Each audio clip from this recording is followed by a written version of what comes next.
Hello, everybody.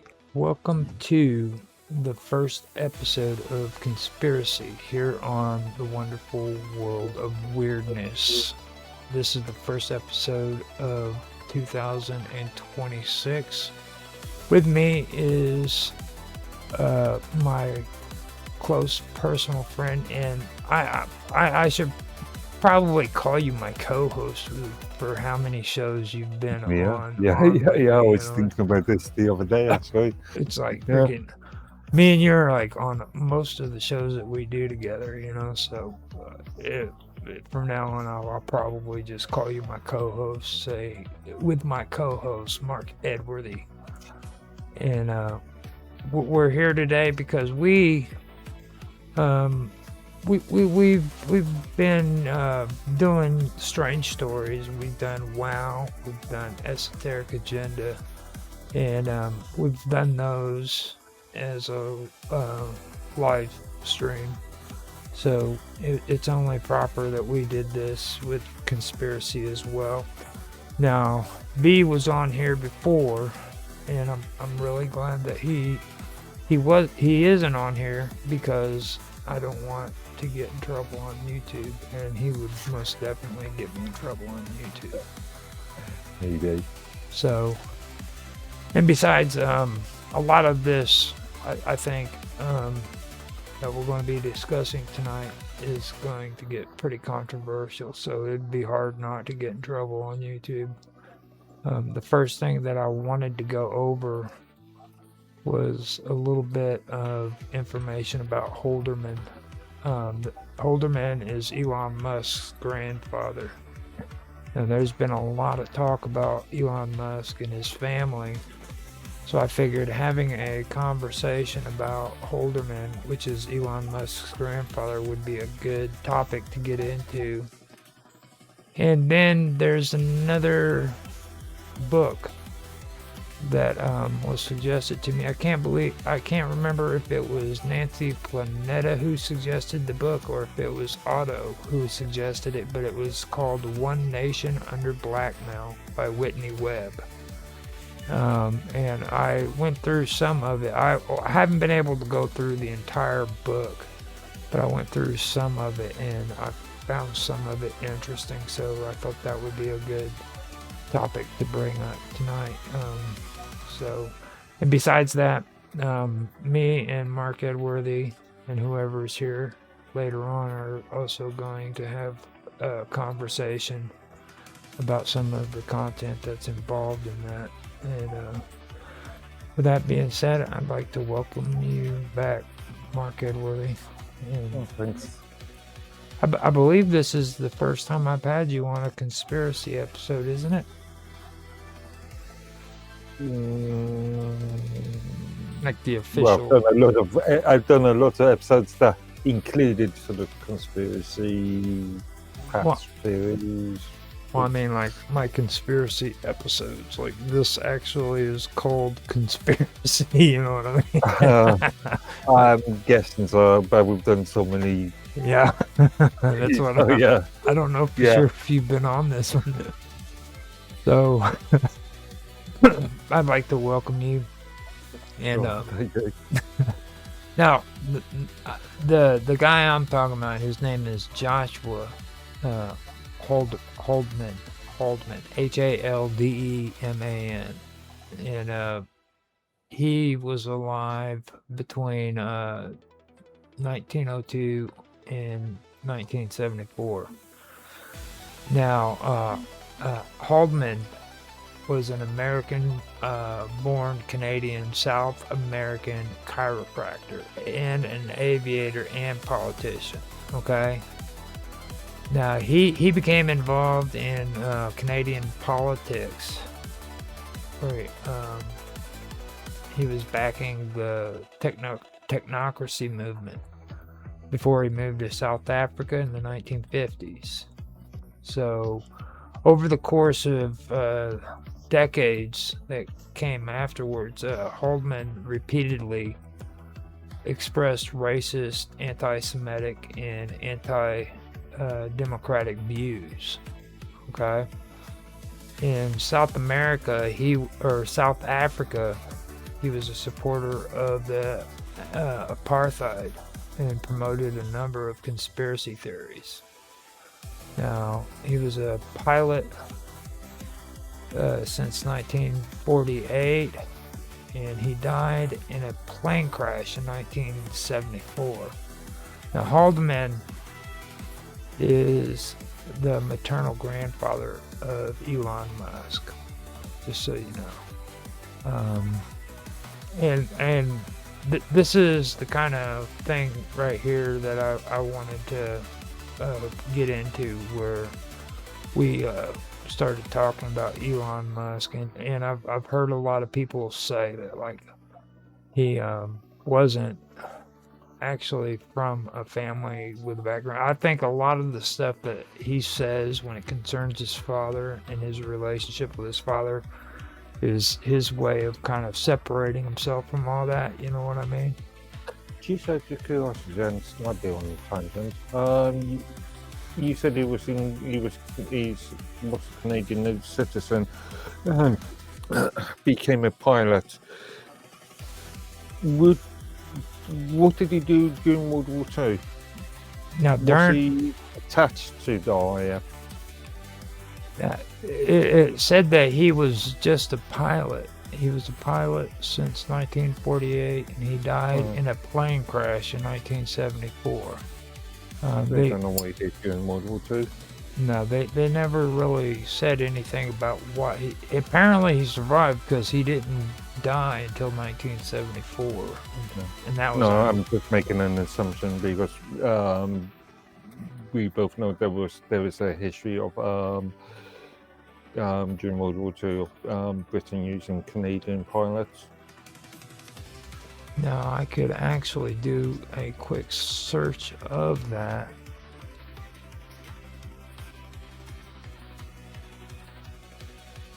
I can ask what Joshua Heidelman, what he did in World War II, and see what it comes up with.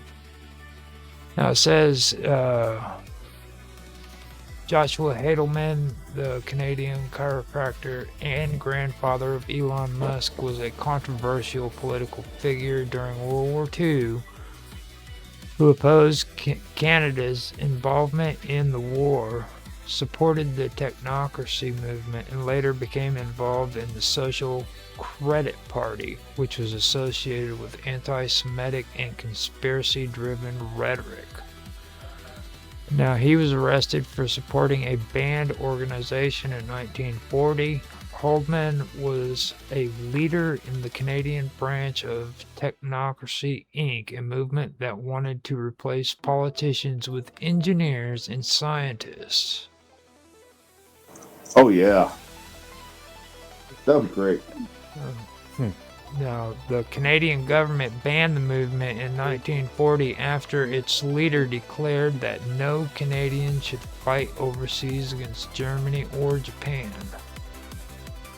Haldeman was arrested and fined by the Royal Canadian Mounted Police for continuing to belong to this illegal organization. Now, following his arrest, he published a book in 1941 titled Total War and Defense for Canada, which advocated for total conscription, though he simultaneously disagreed with the government's approach. He later left the technocracy movement when it changed its stance to support the Soviet Union. The Social Credit Party leadership. He joined the Social Credit Party in Canada and by 1946 became the chairman of the National Party's Council. During this time, he defended the party's decision to publish the Protocols of the Elders of Zion, a known anti-Semitic forgery, claiming the conspiracy it outlined was rapidly unfolding.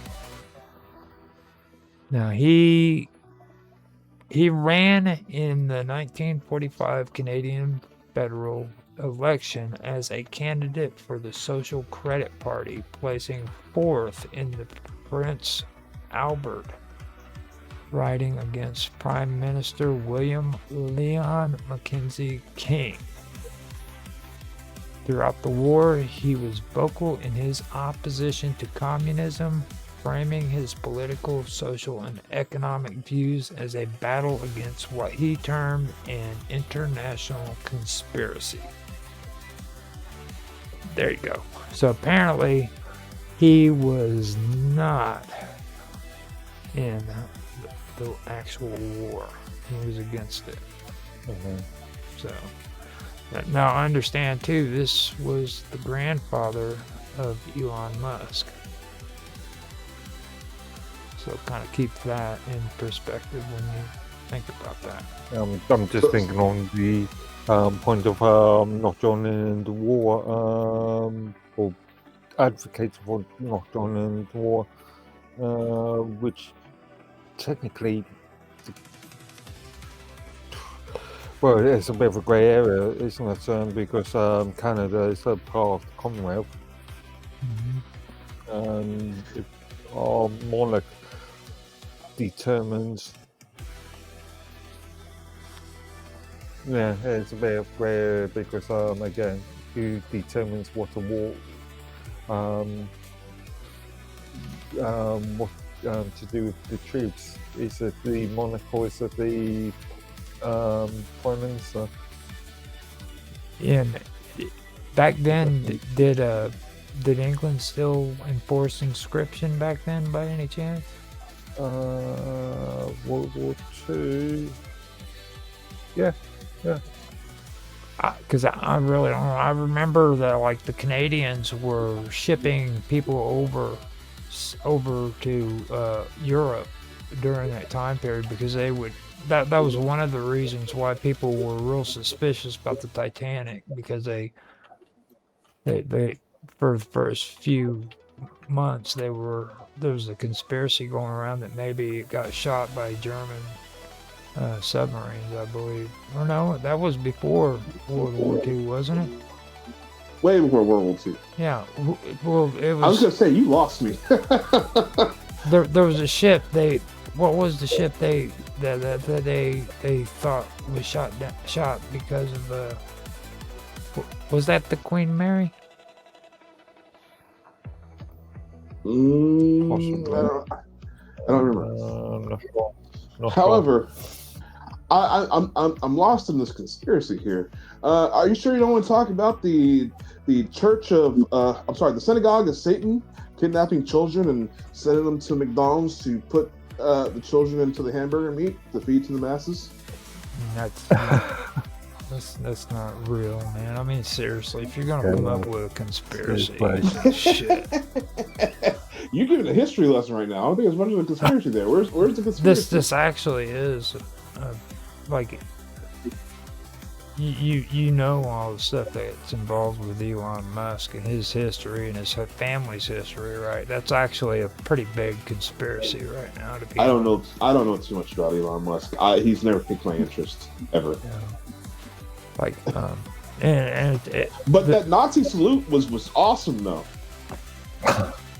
Well, that's actually a part of this. It's like I don't think that was coincidental, to be honest with you, because like I understand like he has a public interest. You know what I'm saying? He has to worry about what the public thinks of him, and like there's a lot of shadiness that's involved with not only him but his family, and they've tried to make his life out to where it was a little bit more gracious than what it really was. You know what I'm saying? Especially when it comes to the diamond trade and stuff like that. Like his family was really, really deeply involved in blood diamonds, if you know anything about that. But the blood diamond trades. And that's how, like, I've actually heard people say that Elon Musk came from a hard life where his dad freaking smacked him around a little bit. And he freaking rebelled against him, and he had to earn everything he had, and come to find out, I mean, he lived a freaking an extravagant life. His family was freaking rich from the diamond mines of Africa, and he never spent a day of his life without money. You know what I mean? But they tried to put that image on him.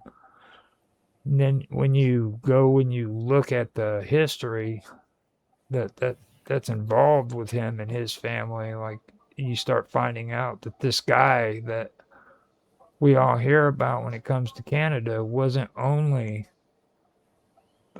kicked out of Canada, but he was also involved in freaking anti-Semitic organizations.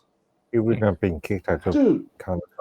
He He was- was- come on. Elon Musk is a self-made billionaire, just like Trump.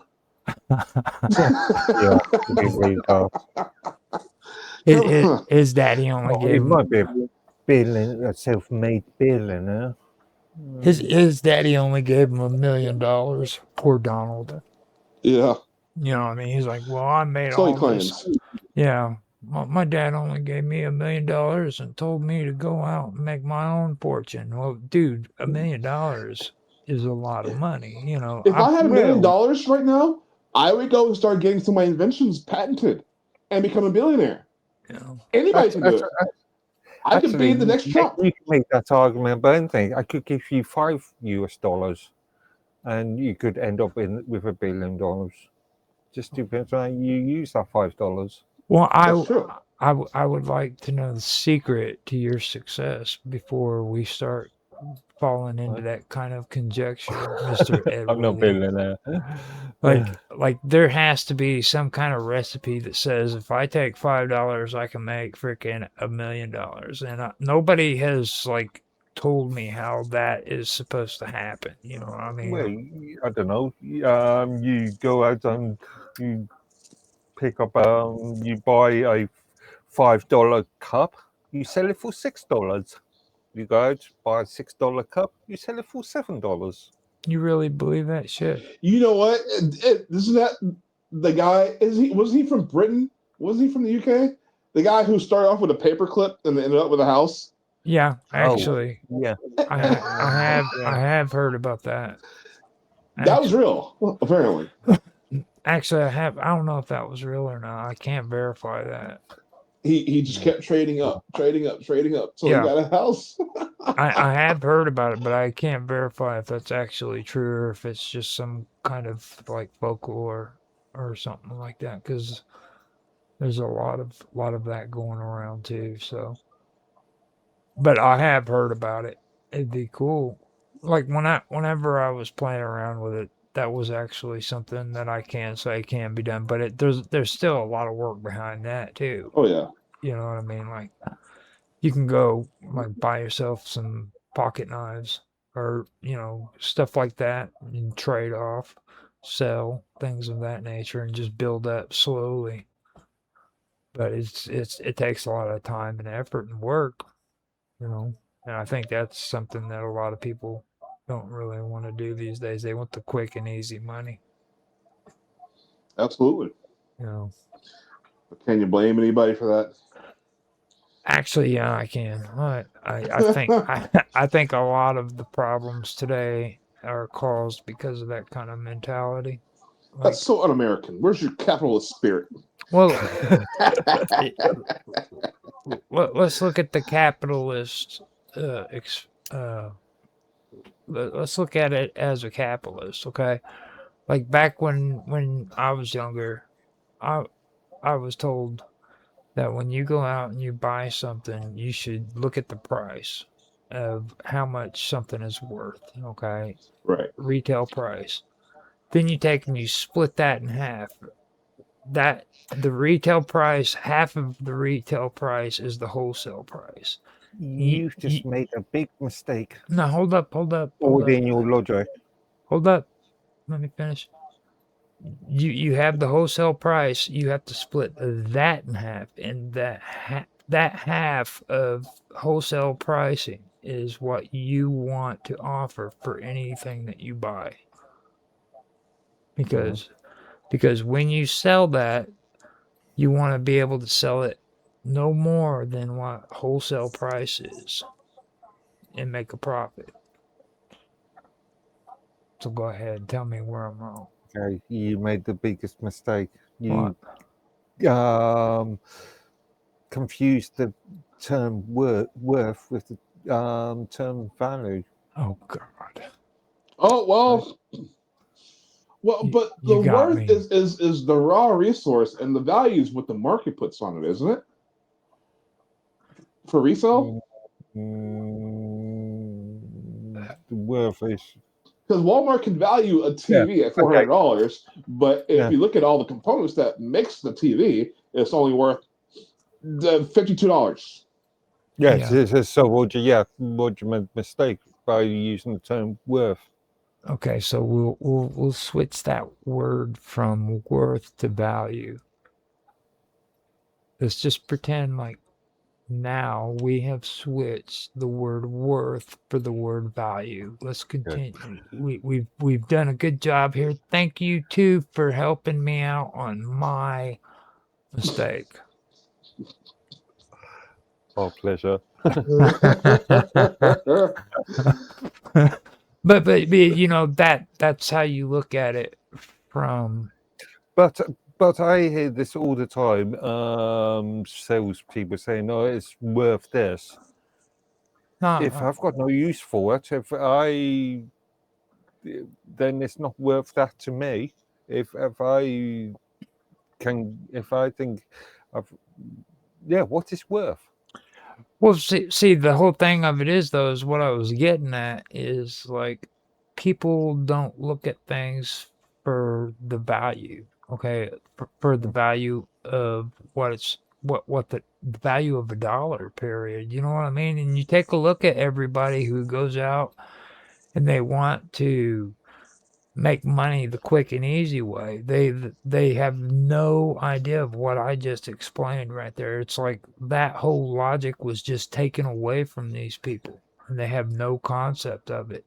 And you can see that especially on the internet when it comes to like content creators. Like they'll go into these freaking channels. They'll start up their own channels, start putting their content on the internet, and then they'll just funnel. They will just funnel shitloads of their own money into that freaking channel, and they do that, and they don't realize that they're not making the money back. They're just feeding the beast. Yeah, but you presume that they started their social media career for the purpose of making money. Well, of course they did. Why would they? Why would they? Because they might want to, because they're more interested in providing information or. Well, I know that's not the case whenever you got somebody who's getting freaking like 20,000 views off of a freaking video. And you know damn well that organic freaking reach doesn't allow freaking 20,000 views on one video. Now, if you put money into it, that goes from being an organic, it goes from being organic to freaking being paid. Okay. Like every video I put out, I know exactly how many views I usually get organically because I don't pay money to freaking get more views, to get more reach. You see what I mean? And that's what the whole game comes down to. All right. Like I know exactly how many people are going to watch my videos usually because of organic reach. It's not a guessing game for me anymore. You know what I mean? Like I can even tell you, like if I started a channel, I can even tell you how long it's going to take before I get 60 subscribers organically. usually organically without putting money into it, you'll get about 64 to freaking 80 subscribers in a year. Sometimes you'll get 90 if you're lucky. Yeah, but if you create, let's say, one episode of extremely good content, which a lot of people are interested, then you may receive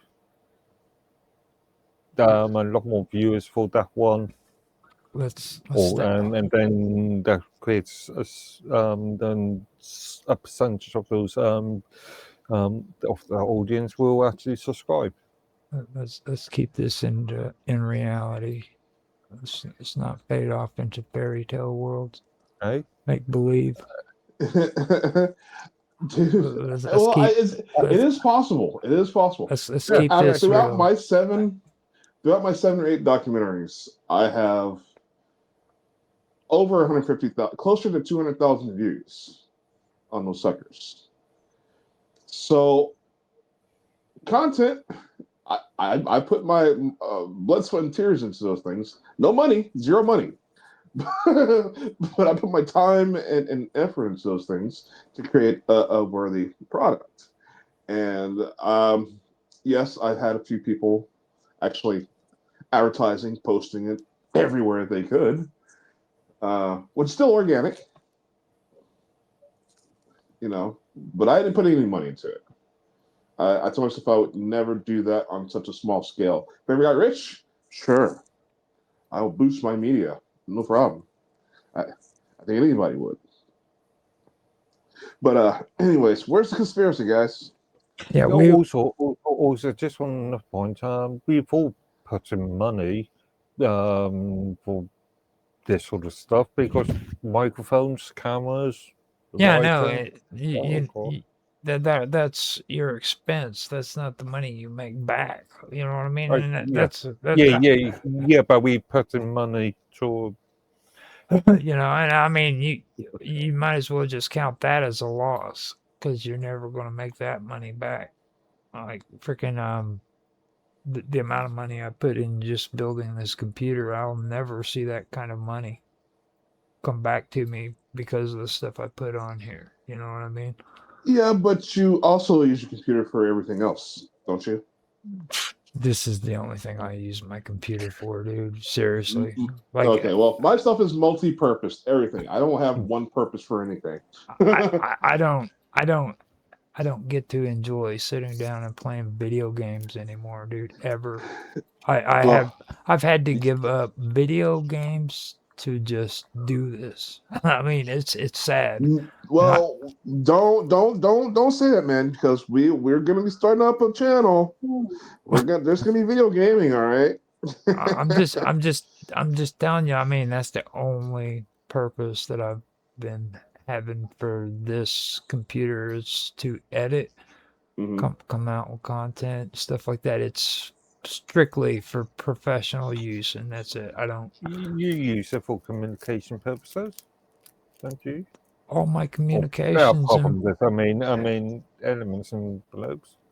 what, dude? What do you think I've been using elements for, dude? It's like we're. I mean, we've had tons and tons of communications on Matrix, but it has always ended up coming into our streams. You know what I'm saying? Like always. Not all the content.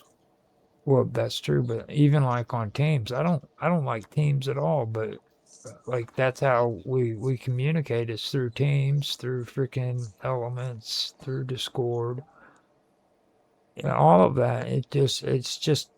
It's really a resource for me now because I have to keep in contact with you guys. If you have messages, I'm always there to answer the messages. If I'm there editing, which I'm always editing video, it seems. So it's like the other day whenever freaking Naroki and V was wanting to contact Dave Kelso. I mean, I was the only one that could get in touch with him. You know what I mean?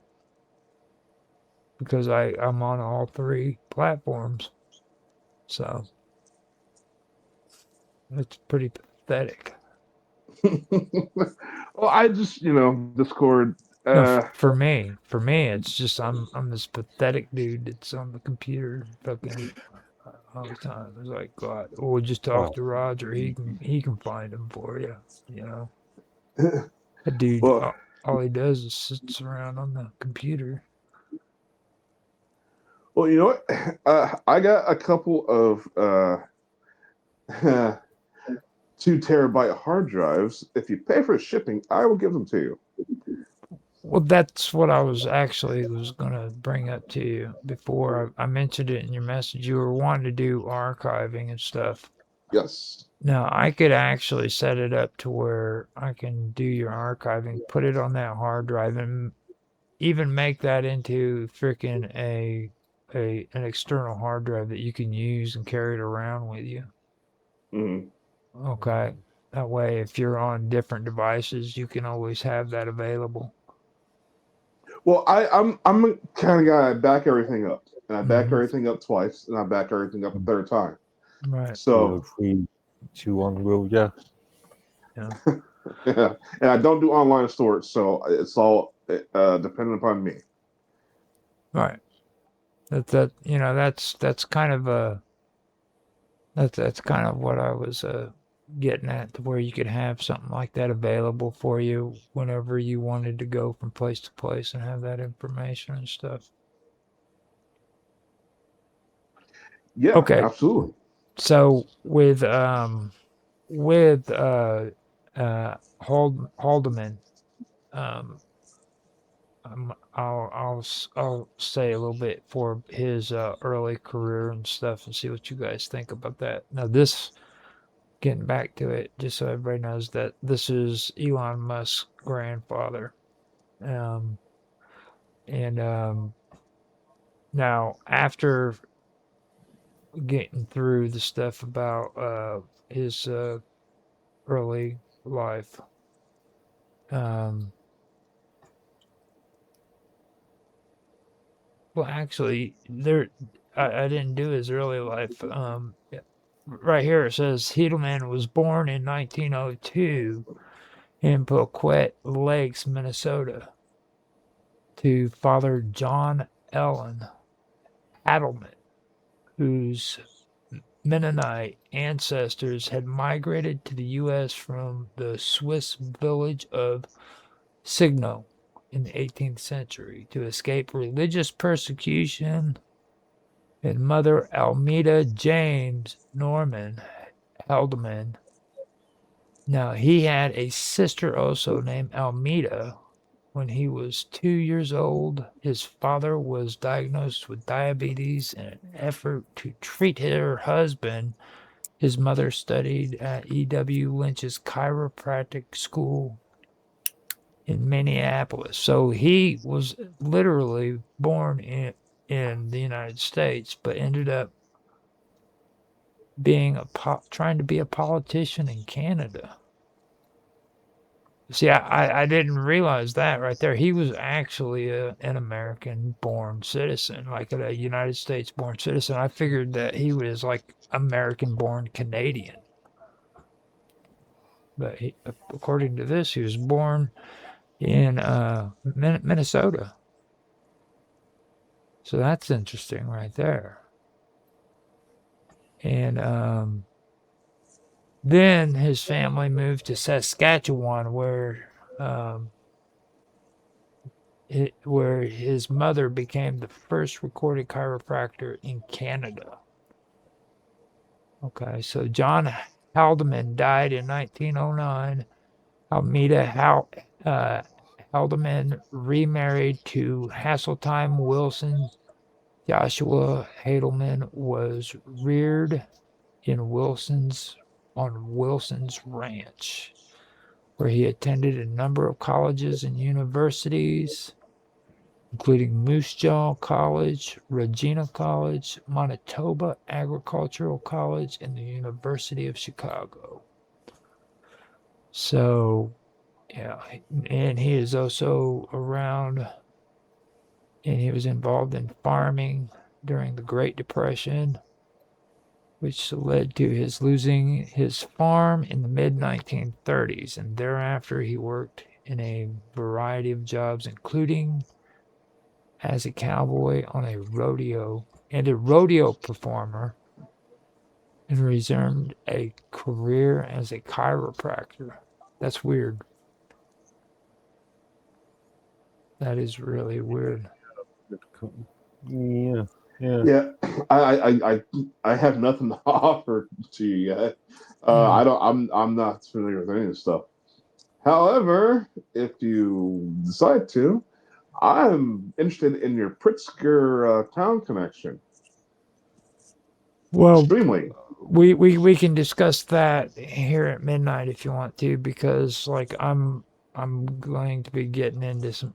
Mark actually has some stuff that we're going to be discussing when it comes to politics, so that would actually be a good time to do it. We we Okay. we we actually have a good lineup coming at midnight, so that's going to be good. Okay.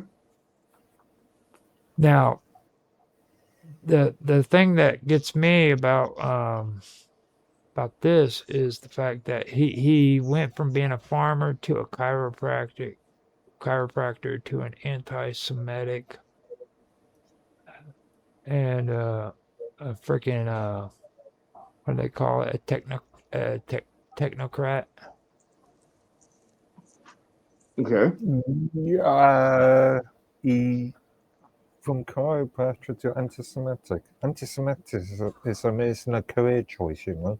Well, I mean, it just seems odd though that like being a chiropractor, a chiropractor isn't really that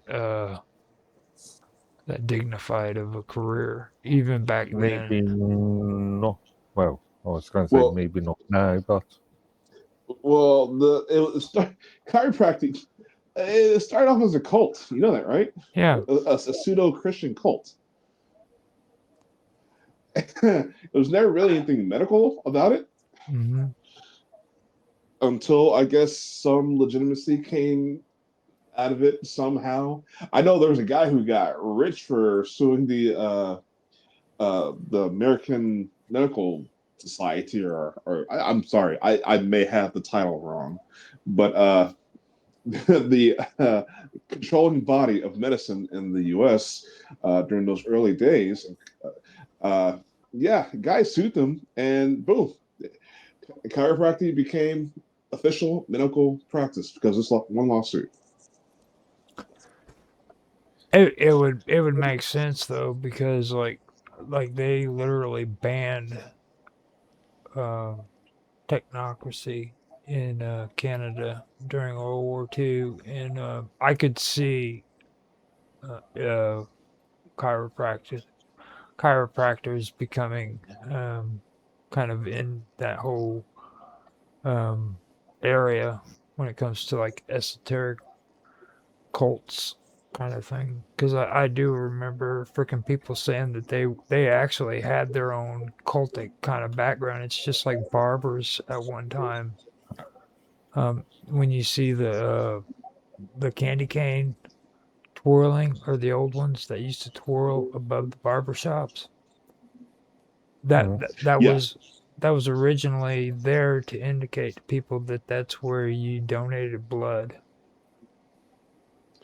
or the place was going to be bloody because somebody's getting a medical procedure done in there. yeah, yeah, Oftentimes, yeah, yeah. yeah, I'm At aware. one point, Now, apparently, when he got arrested in Canada because of all of that, um, he was returned to Regina and released on $8,000 in bail at trial, and was fined $200 for his role, which was writing, publishing, or circulating a document titled Statement of Patriotism by Those Who Were Technocrats, which the court deemed likely to cause disaffection to His Majesty. So that would be directly offensive towards the king. because you got to remember, I mean, like Canadians were pretty freaking, were When pretty when dense. was he prosecuted? That would have been in October. It's October the 8th, 1940. So it would be that the argument would be to damage the war effort.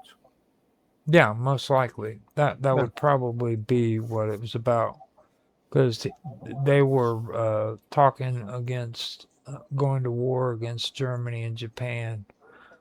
So, Well, Japan that wouldn't be into 1941. well, I mean, they were saying it earlier that he didn't support going to war after, and actually 1941 was during the wartime. Actually, in 1940 would have been just around the beginning of World War II, Um, because it ended in 1945. Burma was before, wasn't it? You know, so this would have been right at the moment when the war started. So But being a Commonwealth country, it would have been Canada would have had some activities in Burma before World War II. now he was anti-communist, and he objected to Technocracy Incorporated declaration of support for the Soviet Union following the German invasion of the Soviet Union in 1941. Haldeman's son-in-law, Errol Musk, claimed in 2024 that Haldeman sympathized with Nazi Germany during World War II. Now, in 1943, Haldeman joined the Social Credit Party in Canada. That's where we just went through with that. Now, the Social Credit Party was colloquially known as the Socreds, and it was a populist political party in Canada that promoted social credit theories of monetary reform. It was the federal wing of the Canadian social credit movement. That reminds me a lot of what's going on today with like this cryptocurrency stuff. Like everybody's pushing that. Like it's a I wasn't thinking of cryptocurrencies. I was thinking of the CDBC concept. the CDDC. No, that The central bank in Europe. Yeah, the DCC, CDBC. DCCC. um, uh, my brain's not working tonight. Yeah, CBDC, central bank digital currency. Now, he also apparently served as the Social Credit Party, or served as the leader for the Social Credit Party in Saskatchewan, which is basically, it was originally known as the Social Credit League of Saskatchewan, and it was a political party in the Canadian province of Saskatchewan that promoted social credit economic theories from the mid 1930s all the way up to the mid 1970s. And I would say that was probably where a lot of the whole socialist monetary crap in Canada came from when it comes to that, because like a lot of the stuff in Canada is all whacked out. Like it's really hard to freaking like pay attention to them, you know what I mean? Because they're so saturated with socialism, it's pathetic, and it's I would be interested to look at their manifesto, just to get a clearer idea of what they actually stood for. that's interesting. I'd like to know too, because it's pretty crazy. And then like the whole thing about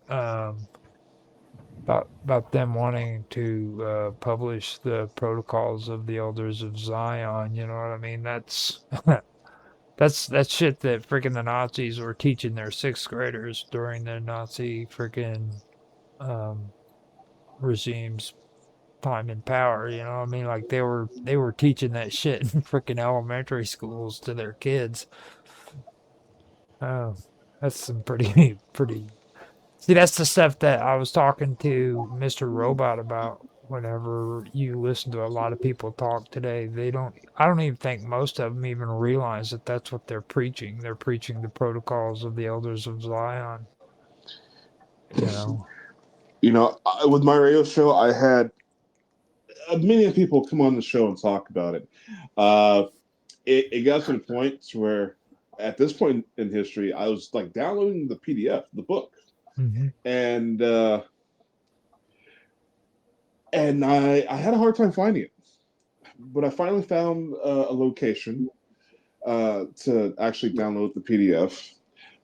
But I'm going to tell you, after I had talked about it for the period of time I did, and having people on my show that wanted to talk about it, within a time like a year's time period, I went back to try to download the PDF because I was on a different device. I was somewhere else, and I couldn't find it anywhere to download for free.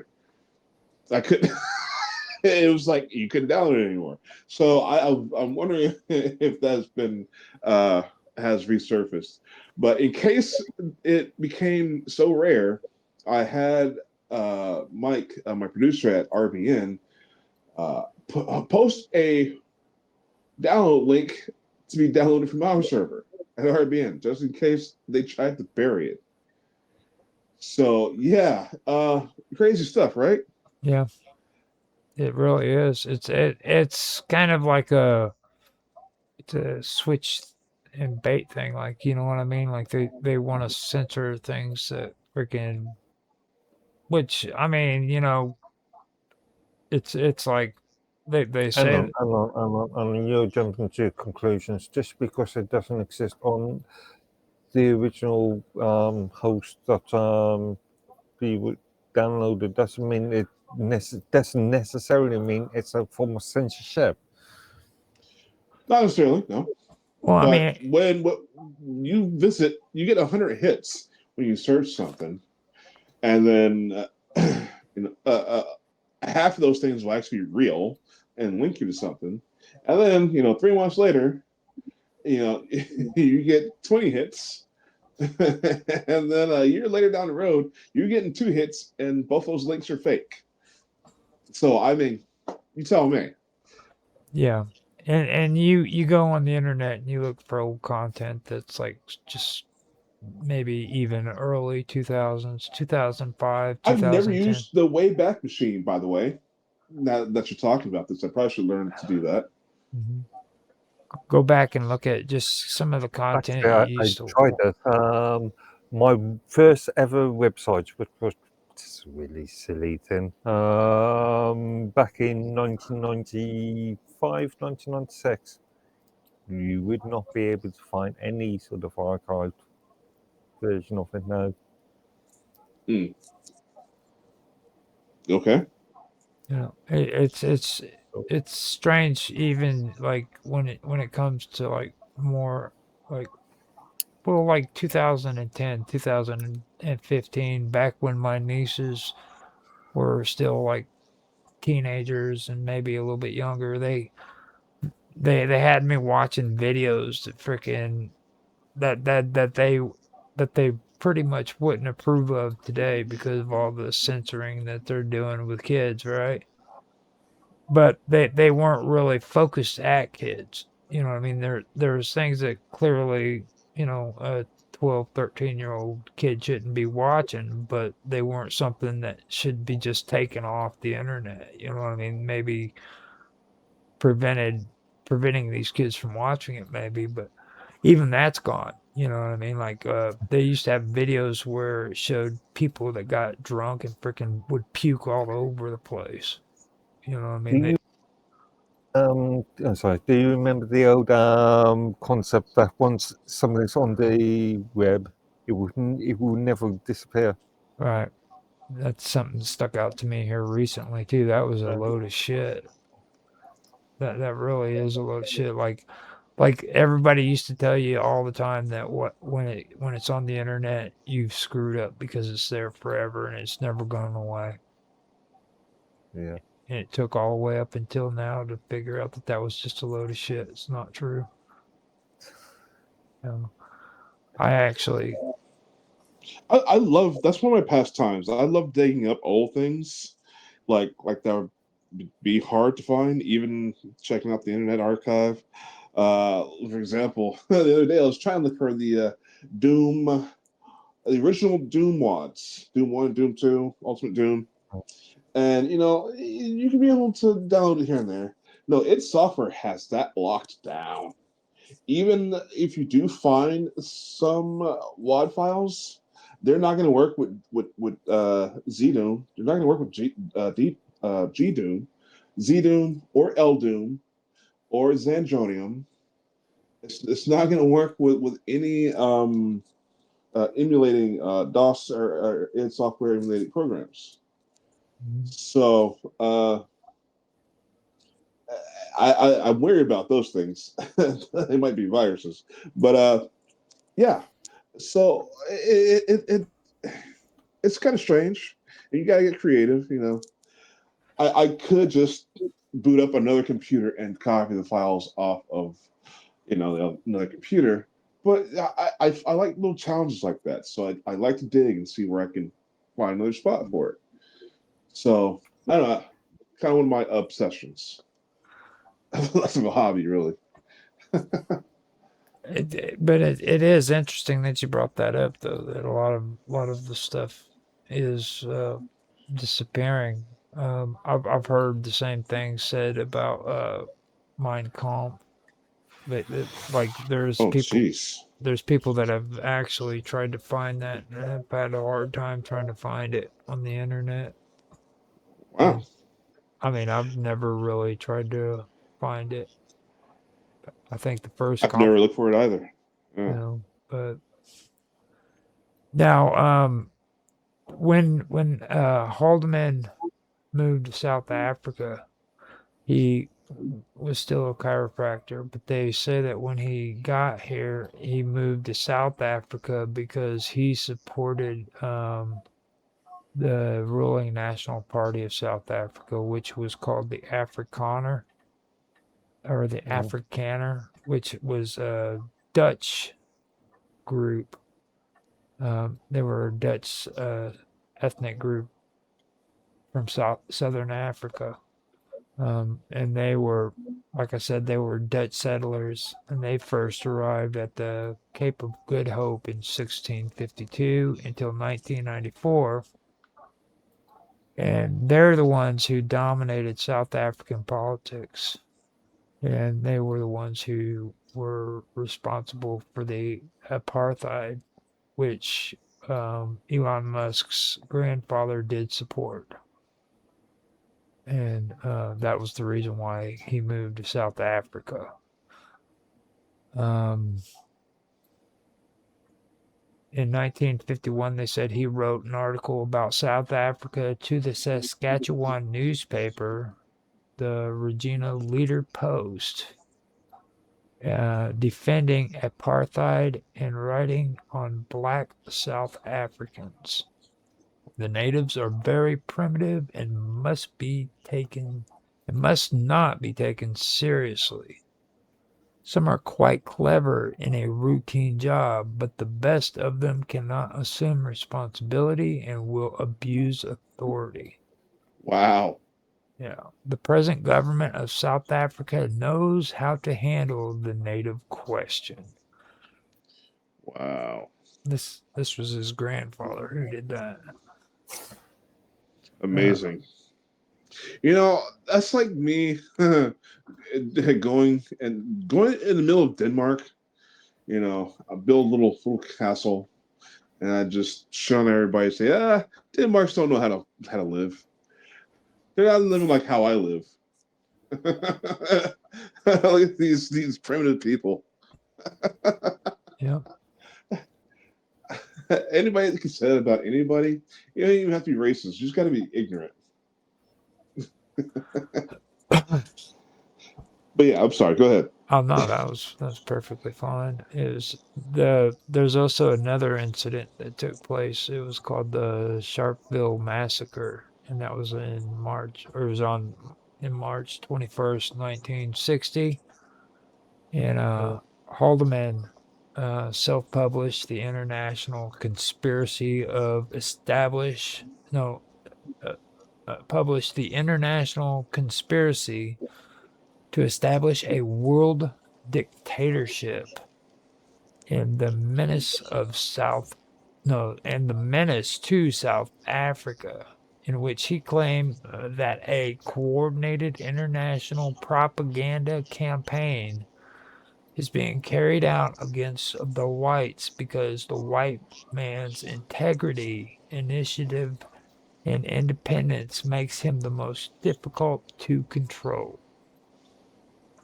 He described apartheid South Africa as the leading white Christian civilization and a bulwark against the evils of internationalism.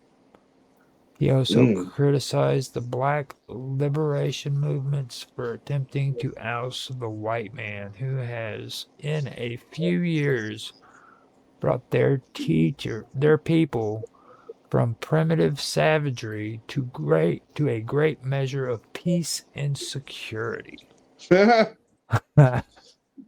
is that's partially there's a good, at least partly there's a good argument for that, because I'm going away from a much more tribal sort of situation into a much more of a national sort of unity sort of concept. Well, I mean, I personally don't see very much good coming out of South Africa. I mean, in any of the aspects going on, like I mean, what they've created is horrible. You know what I mean? The I post post yeah. anything. I would rather see it as the Zulu tribes still ruling the freaking land. To be honest with you, it might have been primitive. You could say we Europeans brought modern medicine, brought in the rest of the It's a nightmare down there, though, dude. the rule of law.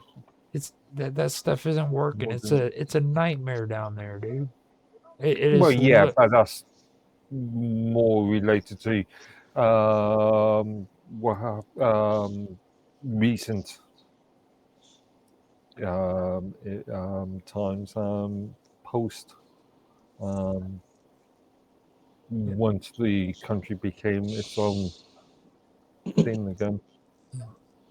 I don't know. I mean, like Africa, you can honestly look at Africa and tell that it's been just demoralized. Remember, Africa is a continent. Well, Africa, period. I mean, I could say that about America. Africa. I could. I don't have to split it up into countries, dude. Name one country that isn't demoralized. Name one country in Africa that hasn't been demoralized in one way or another.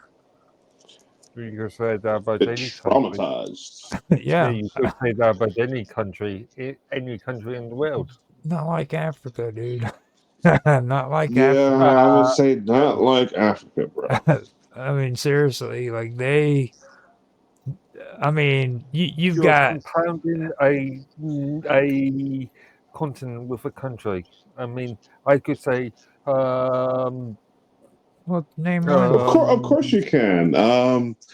Oceania is Australia. Name one country in Africa that hasn't been demoralized. Out of the entire continent, name one country there that hasn't been demoralized. In what sense?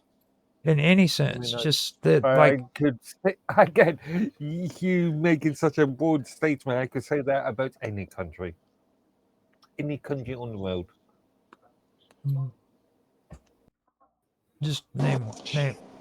I mean, just name it. It's a easy thing to say. Like in this continent, the country that I would say that hasn't been demoralized the most out of all of them, I would have to say would be frickin' maybe frickin' I would want to say frickin' the Dominican Republic, but that's When kind you of say iffy. But demoralized, what do but you actually mean? well, okay. So let me put it like this: any broken, you for you to be compliant with whatever tragedies are going on around you, you have to be a broken person. Not everybody's a defiant freedom fighter. Okay, Mhm.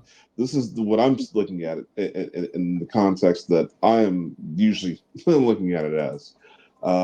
Yeah, if you're living underneath the boot, you're kind of you're in a demoralized state, in my opinion.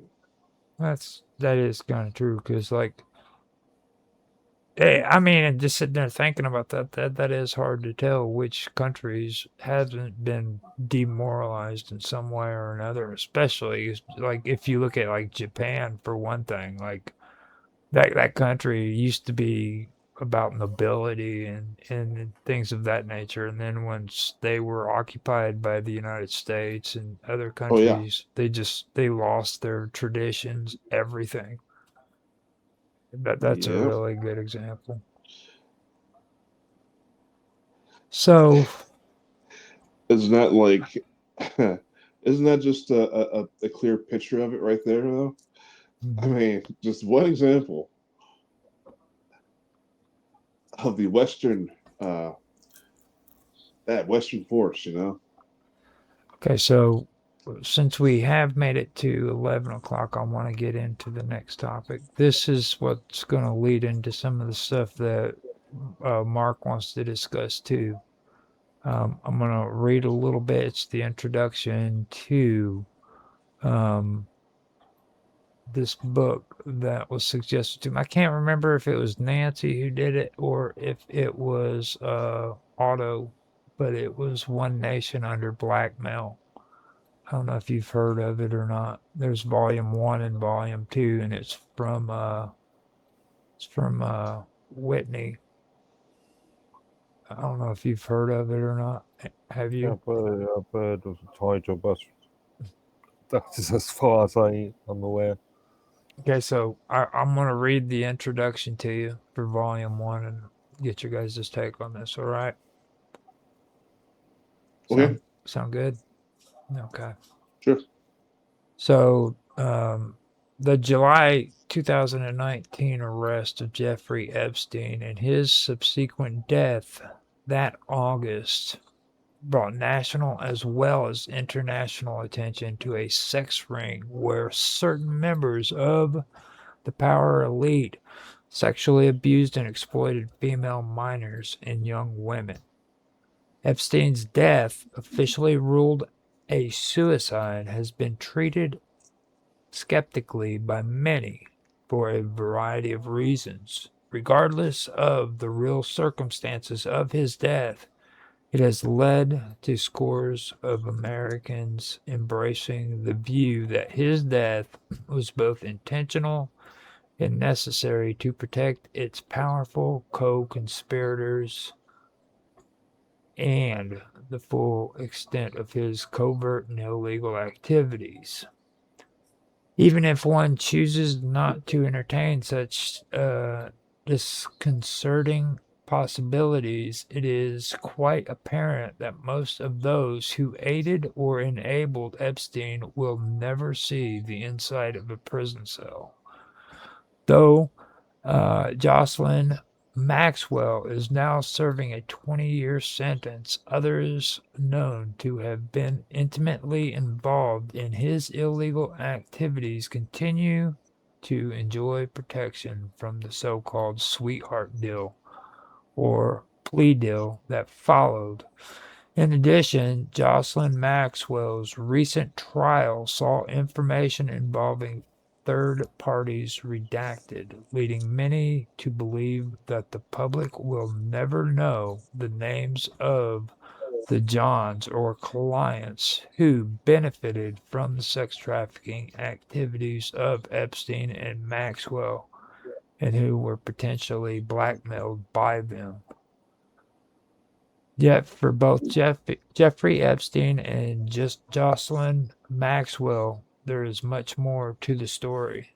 This becomes apparent when it emerged that Alex Acosta, then serving as Secretary of Labor in the Trump administration, had disclosed to the Trump transition team that he had previously signed off on Epstein's sweetheart deal because Epstein had belonged to intelligence. Acosta, then serving as U.S. Attorney for Southern Florida, had also been told by unspecified figures at the time that he needed to give Epstein a lenient sentence because of his links to intelligence. When Acosta was later asked if Epstein was indeed an intelligence asset in 2019, Acosta chose to neither confirm or deny the claim. Other hints of a connection between Epstein and intelligence subsequently emerged, with reporting from a variety of sources that Epstein was affiliated with the CIA, Israeli intelligence, or both. Despite the implications and significance of these connections to intelligence, most of the mainstream media declined to dig deeper into these claims, instead largely focusing on the salacious aspects of the Epstein case. The narrative soon became that Epstein was an anomaly, the sole mastermind of an industrial sex trafficking enterprise and a talented con artist. Even his closest associates and benefactors, like retail billionaire Leslie Wexner, have been taken at their word that they knew nothing of Epstein's crimes, even when there is considerable evidence to the contrary. So I'm going to leave it there. I'm going to open it up to you guys and let you go, see what you think about that. A point, and I'm going to make this a bit later as well, but point a lot of people are ignoring this. This is not just a US based issue.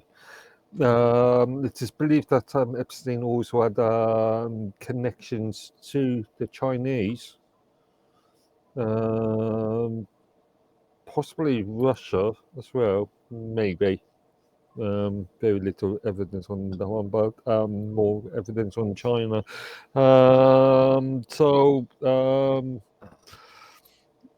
It could have been selling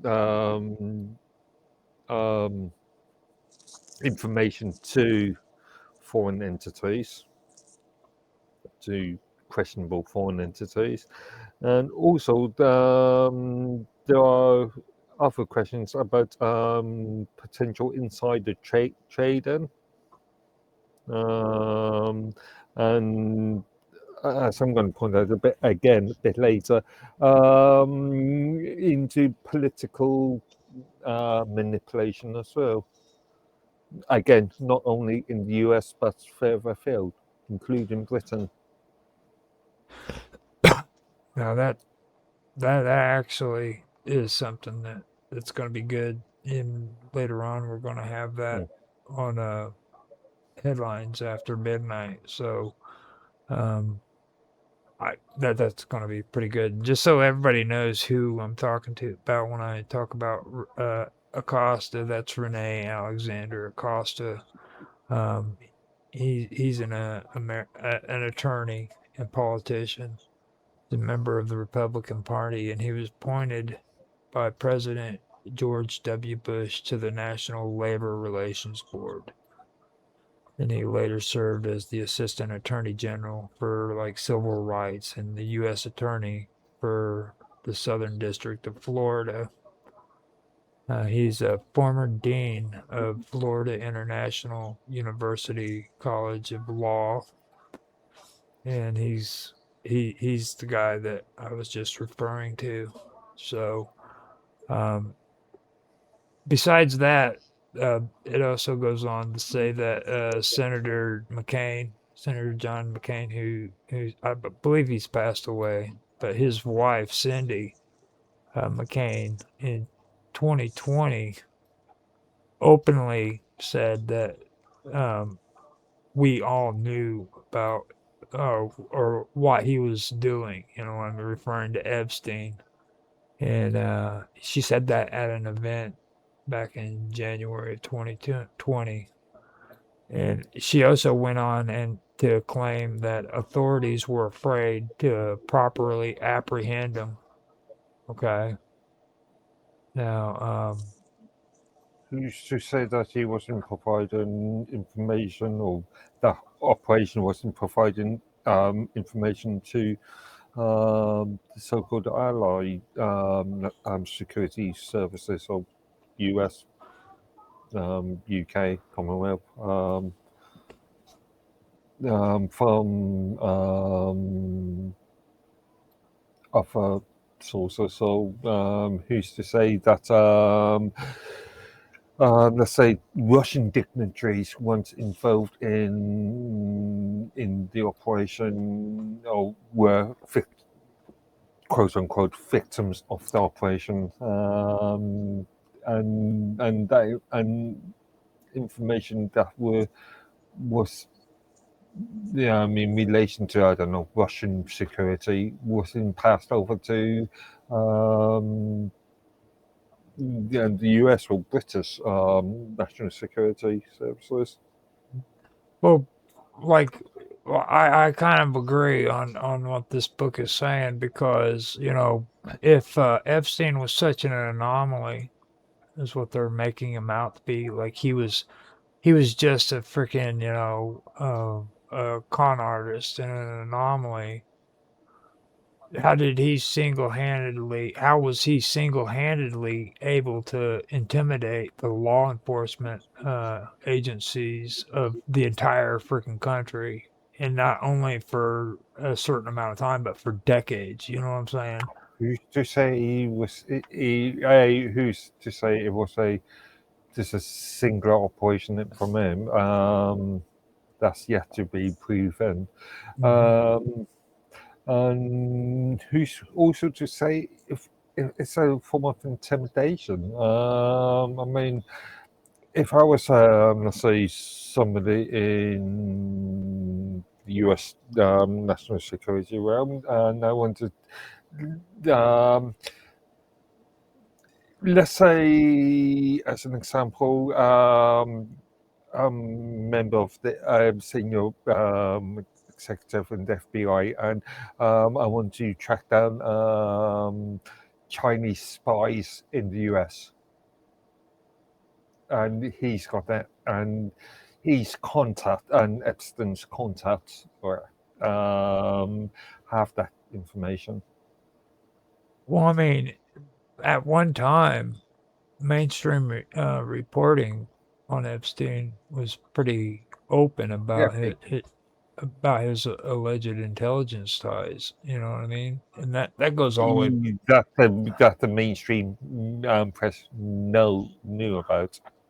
Well, even the British media was reporting as early as like 1990s, early 1990s, about his intelligence ties. You know what I mean? Oh yeah, but how much of it was reported? You used to say that somebody in the ministry in MI, I always get the two confused, but the local, so MI5 is not local, MI6 international. I mean, I was going to think I'm sleep. But yeah, who's to say that somebody in the ministry just said to the press, "You cannot report that." well, how far back would you say people were saying that Epstein was associated with Israel? That had to been well back into the 90s that I can remember. Like, Well, from my from what has been reported, his operation started in the mid-90s, arguably as far back as '93. I was thinking like right around that time, maybe 91, 92. No, from my understanding, there was no concrete dates, but could be as far back as '93. Before '93 was a sort of nobody, really. Yeah. Well, I mean, if his name also back in the early 1990s was mysteriously dropped from a major investigation, which was a Ponzi scheme, if you remember correctly, and he was labeled as the mastermind of it, and and there was actually grand jury testimony involved about it. Hey, So, aren't we supposed to be like eating the rich? Whatever happened to that? well, that's a socialist anarchist kind of. Well, the anarchists, I Uh, believe, are the ones who came out with that. They're the ones that believe that you destroy the foundation and you work your way up, and when you work your way up to the elites, that's when you're supposed to eat the rich. Like that's actually a real ideology. Eat the rich. It's not just a freaking rock song. Just so you know. They don't actually mhm. mean consume the rich, they mean Oh yeah, they do. I would. not in that sense. Whatever, dude. I would eat the rich. You know they got good meat. Again, that's you and your That freaking. cannibalistic fish talk. You know they do, dude. Eating caviar all day and Oh, all of the little fish. You know what I mean? Come on, dude. Like that'd be like the succulent meat. for a while Yeah, there, well, I thought he was talking about the eggs and a woman's ovaries. It's like, whoa, cannibalism.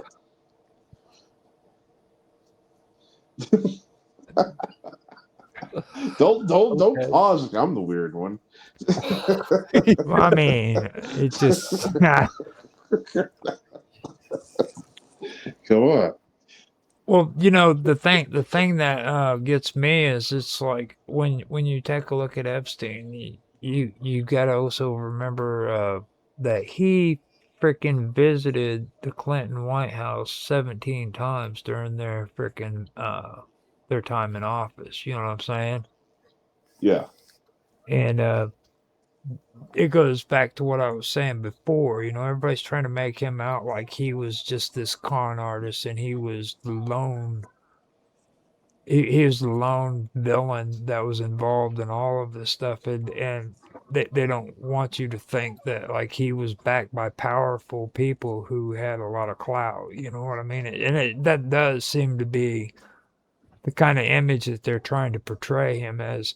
Me and Mark were talking before we got into this, where I was saying if you take a look at like um, Pizzagate, okay, Pizzagate, they were making all these claims about Hillary Clinton and about the Clintons and this big controversy or conspiracy about this underground organization that's eating freaking children and sacrificing them to satanic gods and all this stuff. And people were just eating that shit up. And during that time, I was telling people, well, there's some serious shit going on. Like look at Epstein. Look at Epstein. And then look at freaking all of these freaking things going on in Hollywood with teenage freaking actors and shit. This is real stuff. Why aren't you focusing on that? Nobody wanted to hear about Epstein and all that shit. But Pizzagate was exciting. And then you come to today and you look at what they're posting up on X about the Epstein case. They're turning it into another Pizzagate where it's a big joke.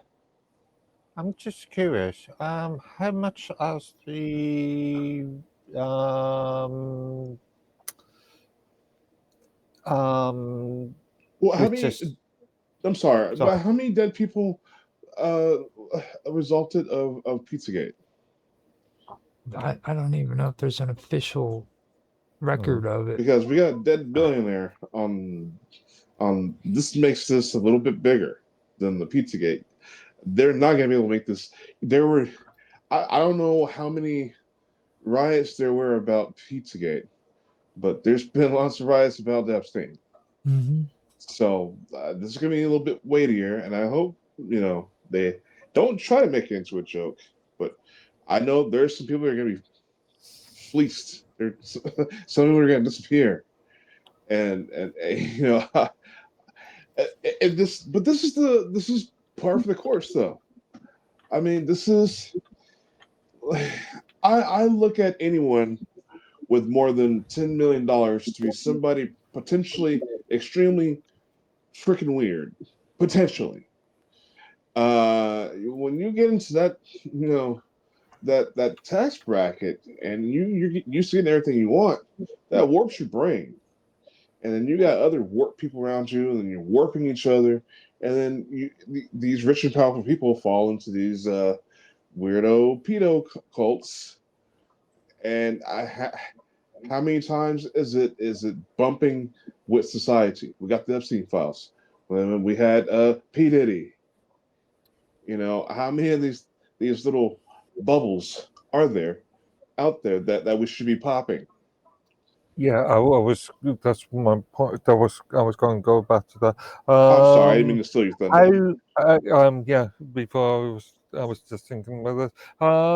How much news coverage has the British grooming scandal been given in the US? Well, the thing about it is it's like the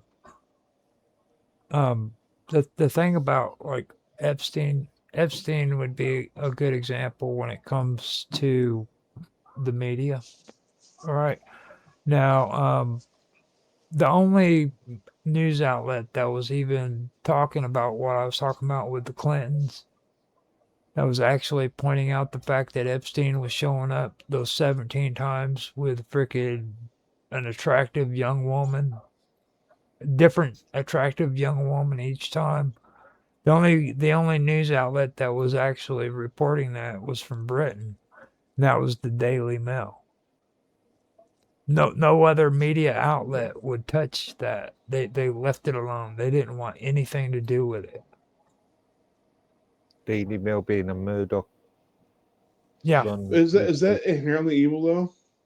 I mean, I'd probably, if I were a guy like Epstein, if I had like $1 billion, I'm probably gonna want to make more money, and make connections. That's probably, in my interpretation, that wouldn't be a bad move. Going to a modeling agency, saying, who do you got? Do they want to be, be flashed around at a party? Meet some people, and then you're making money that way. Now, I'm not implying there would be sex or anything like that, but a different girl to every event. Well, see, Who cares who your plus one is, as long as they're of age and of consent? You know? that's the weird that's the weird part about this. Okay, like with Giselle Maxwell, I guess I have a hard time saying her name, but Did you say Giswell? Giselle. Oh, okay. Yeah. It's getting late. I'm sorry. But anyhow, like the weird part about her, okay, and nobody wants to focus on this because they always talk about her and they say how dirty and horrible she was, which she was. She wasn't a very good person, okay? But nobody pays attention to the fact that this woman was flying supposedly French models from France all the way to frickin' Epstein's Island, okay? And that's what she got busted for. That's the only reason. That's the. Huh? How? What exactly was she convicted of? She I was mean, flying trafficking. models to one place to another place is highly a She crime was anywhere. she was actually busted for the sex trafficking. The only reason why she didn't get to be a part of the sweetheart deal and the other one was because she was out of the country while this was taking place. So, like there were a lot of other there was a few other women who were involved in it as well. Who was see the sweetheart deal gave him a good way out. He ended up getting really he got off on it with less charges than what he should have gotten. But not only that, but he pled Hang on, to the I don't deal get that. I don't as get this. You saying that the U.S. prosecuted him and convicted him of the crime because he was flying models from France, which is not a U.S. territory, to his own island, which underage models. okay, underage. Yeah, That's underage models. yeah. Um, St. James is a protectorate country, or it's a protectorate island, isn't it? It's under U.S. Jurisdiction. Now, the thing of it was is though, like whenever he got the sweetheart deal, freaking, it was under the stipulation that certain people who were involved in the racket were pardoned for many crimes that they were involved in during the whole thing too. So basically, he got that sweetheart deal, and she wasn't included into it because she wasn't in the United States when it took place. So she took the rap for all of them. Okay. And plus, she was actually flying them in on her freaking airplanes and stuff like that. She was actually doing the trafficking, you know? So, and that whole story kind of gets crazy because, like, she actually freaking said that she couldn't make it to court because she was going to be out of the country. Well, then they turn around and they find her in the United States because she freaking was caught on film as being in the United States after she said that she wasn't in the United States. So, Irrelevant if she's in the United States or not, because she could be prosecuted in absentia. mhm, So yeah, that whole situation got really crazy and out of hand. You know what I mean? Like when you go in and you look at the way that all of that played out, it was ridiculous. Really, it was like a soap opera.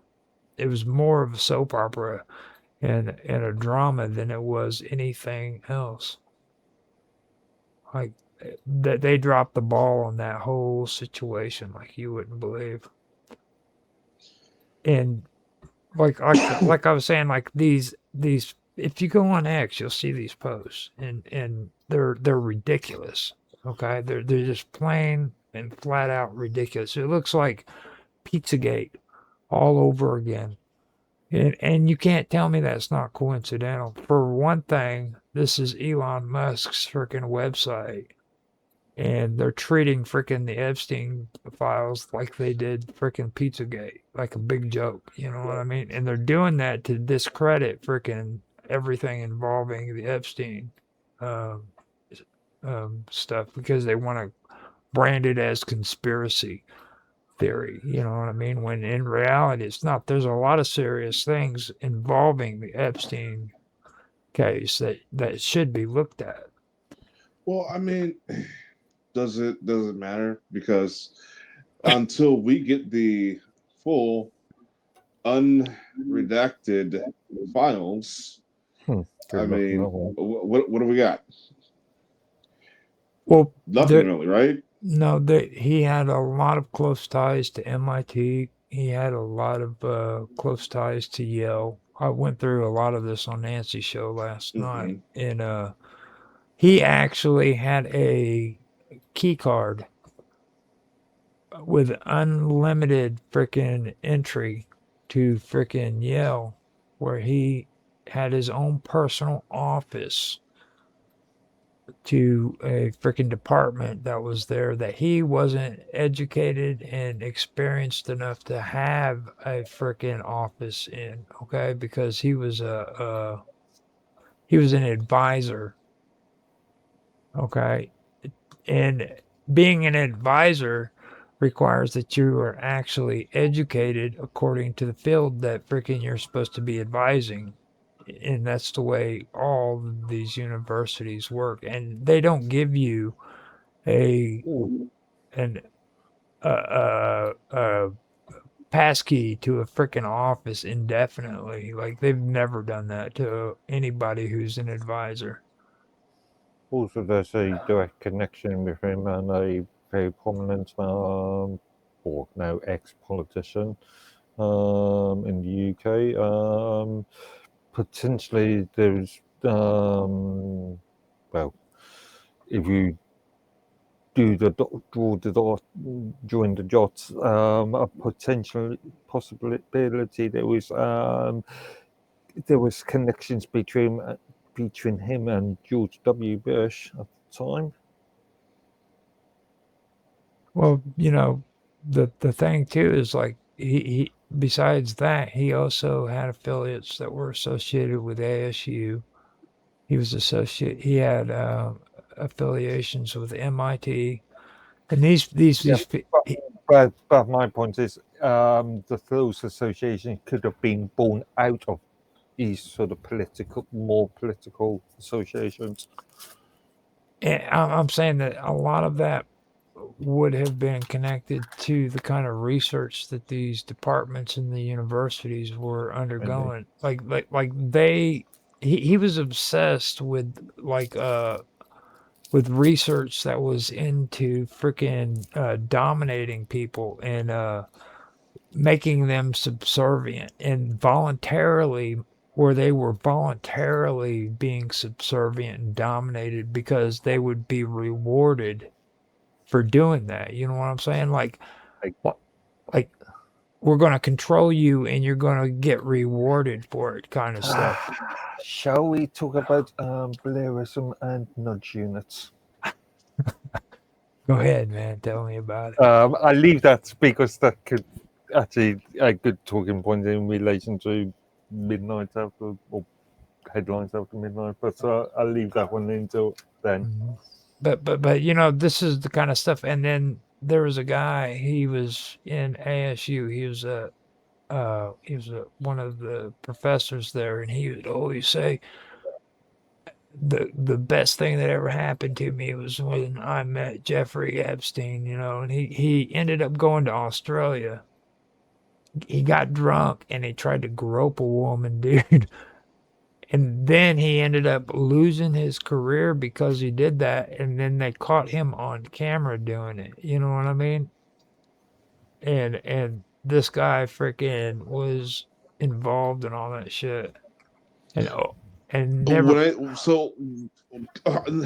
When I said distorted reality, just the distortion when you have money and power, you did something somewhere that was crazy. You're a pervert now. You got away with it as a rush. Did it behind closed doors as a secret, and then you get out in the public. You're feeling invincible at this point. You think you can grab Mother Teresa and Baby Christ at the same time and think you can get away with it. Like seriously, that's the mentality. Yeah, I can see your argument. Yeah. Well, they think they're above the law too because they're rich and they're powerful. You know what I mean? As well as that freaking that feeling that you're describing there, but they have freaking a lot of money and they have a lot of influence and a lot of power. You know what I mean? Epstein could pay donations to these colleges and they treated him like he was a king. They Right. just they let him in, you know. Freaking he could just be there in his office and it was indefinite. You know what I mean? You just come on in here. As long as you keep paying me the money, I'm gonna let you stay. And he was obsessed with this kind of research because he wanted to learn how to freaking dominate women and he wanted to be able to do it and make it to where they voluntarily allowed him to do it. Like there's been allegations saying that he actually freaking told these girls that if they went along with him, he would pay their way through freaking college and stuff. You know, things of that nature. They would get rewarded for it.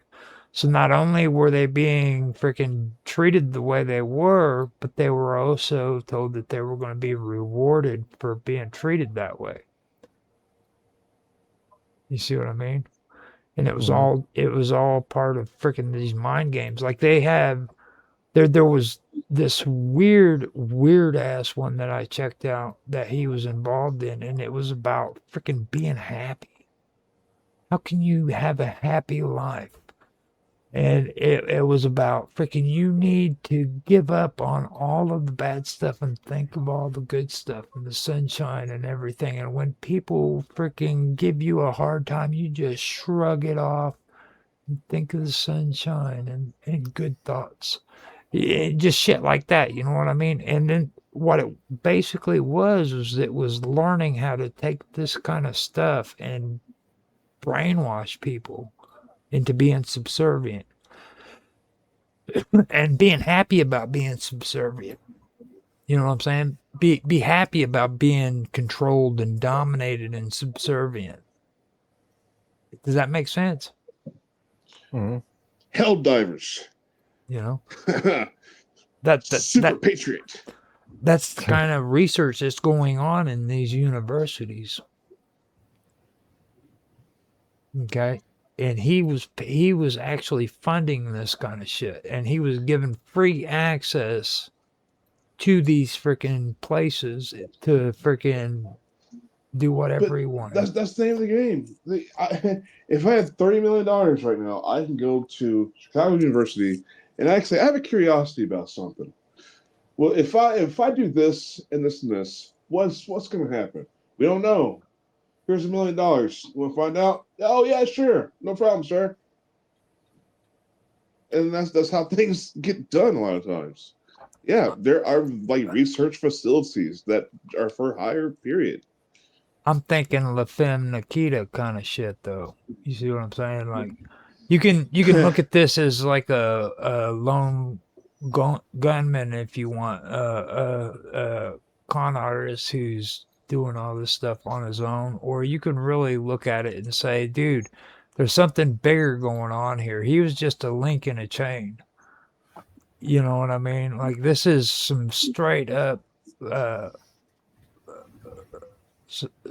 crazy shit. You know what I'm saying? That I could see being a part of a bigger picture. You know what I mean? Teaching freaking young girls how they can freaking be rewarded for doing these things so that they can go on to freaking maybe be a part of like the intelligence community. You know what I mean? Things of that nature. Right. Brainwashing them into doing this shit. You know, that really sticks out to me right there. I I mean, it's really creepy shit in the first place. A lot of people don't want to look at this stuff, but it's right there in black and white. Like there's nothing top secret here. Like there's nothing redacted in the stuff I just mentioned at all. You can just go and find it and you can see Well, it for yourself. most conspiracies are open conspiracies. Hmm. So it's not about uh, you not being able to, or nobody's telling you anything. Nobody wants to spoon feed you, but the information's there. And most people don't have the initiative, the care, desire, the will, the guts to do that. Who knows? So I Well, don't know. for me, I see a lot of this stuff where I if you look at the history, especially his ties with Maxwell, and you look at the way freaking Epstein died, that was mysterious. But then you go back and you look at the way Maxwell died. Maxwell died mysteriously falling off the side of his yacht.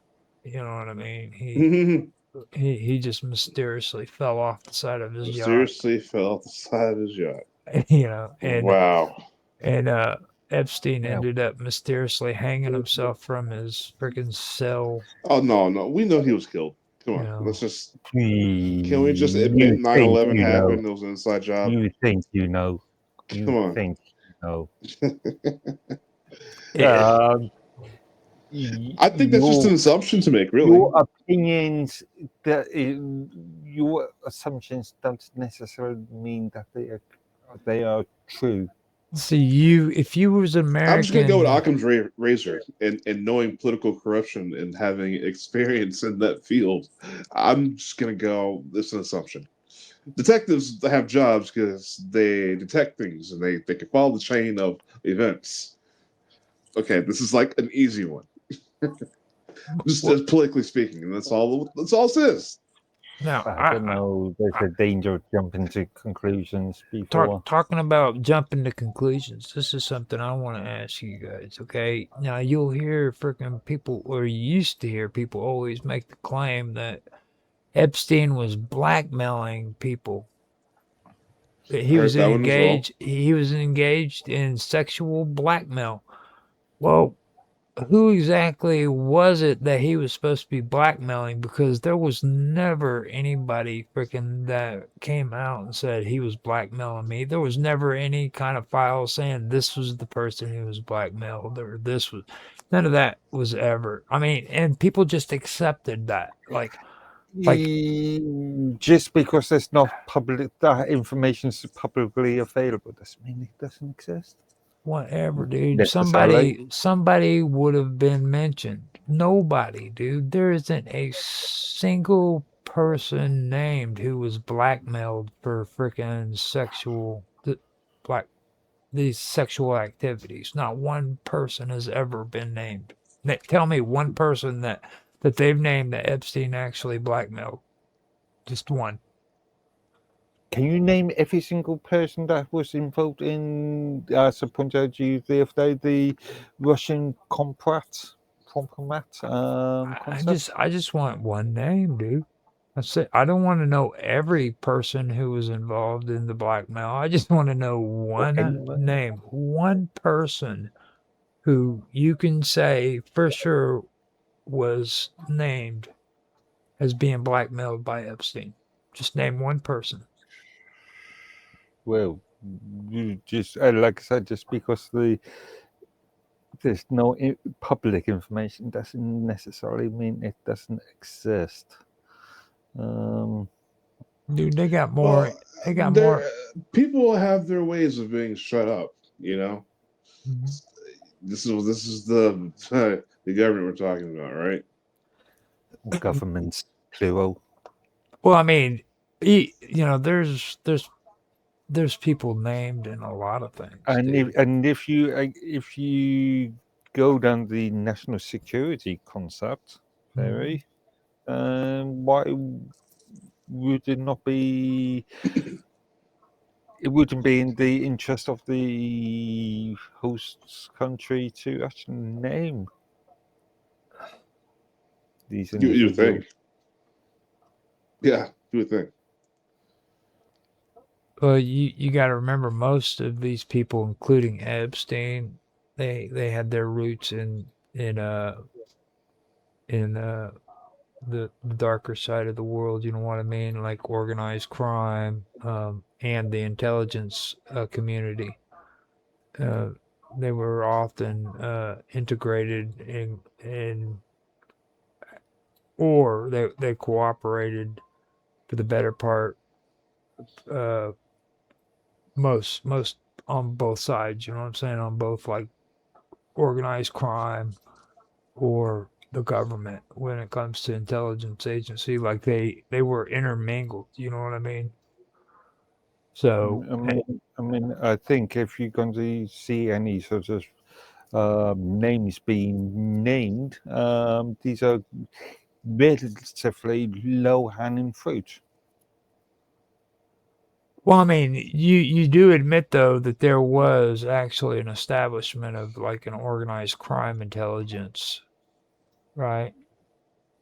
That took place in World War II. Mhm. I mean, you do agree that that took place, right? Sorry, say that again. Like there was like an established freaking organized crime intelligence that took place during and after World War II, right? You do believe that that happened, right? They used to call it Operation Underworld. Okay, I see what you mean. Okay. Okay. Now that's where I'm kind of going. Like these are organizations that are freaking that were actually uh, uh that were actually approved of by the intelligence agencies that were involved with the Allied forces. Like Mhm. during World War II, a lot of the mafia over in Italy and in Greece were allowed to come over here to the United States and work openly and build their organized crime syndicates here in the United States as long as they helped with the war effort back in Europe. Well, technically, the US have major problems with organized crimes. Look what happened in the 20s and 30s.